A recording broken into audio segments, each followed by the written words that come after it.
মরার চিন্তা করার চেষ্টা করতে হবে। এই জন্যই শেক্সপিয়ারের একটা উক্তি ছিল এটা, যে cowards die many time before their death. যারা ভীতু তারা মরার আগে বারবার মরে, যারা ভীতু তারা মরার আগে বারবার মরে, কিন্তু যারা সাহসী তারা মৃত্যুর স্বাদ একবারই গ্রহণ করে। এই জন্য মরে থাকেন না, এখনো প্রাণ আছে, এই প্রাণটাকে কাজে লাগান এবং সামনে এগিয়ে আসেন।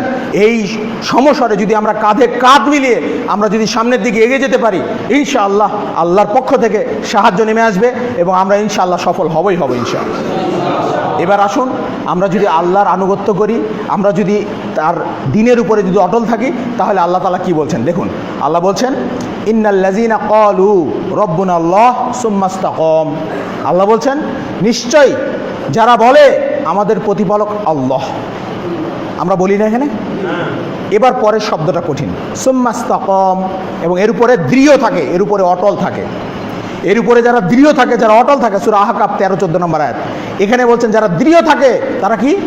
ফালা খাউফুন আলাইহিম ওয়ালা হুম ইয়াহজানুন, তাদের কোনো ভয় নাই দুনিয়াতে, তাদের কোনো চিন্তাও নাই আখিরাতে। সুবহানাল্লাহ। তার মানে কি? জান্নাতি।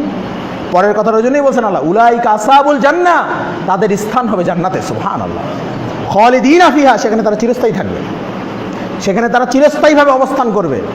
জাযাআম বিমা কানু ইয়ামালুন, আর এটাই হচ্ছে তাদের কাজের প্রতিদান। আল্লাহ আপনাকে আমাকে প্রতিদান দিবে, শুধু একটাই শর্ত ভাই, সেটা হচ্ছে কি? আমরা যখন বলবো যে আমাদের রবকে আল্লাহ এবং তার উপরে সুদৃঢ় থাকবো, এই একটা শর্ত যদি আমরা মেনে নিতে পারি, এর জন্য আপনাকে আমাকে কিন্তু অবশ্যই ওই কথার উপর টিকে থাকতে হবে যে আতিউল্লাহ ও আতিউর রাসূল। এবার সর্বশেষ নাম্বার হাদিস বলেই আজকের এই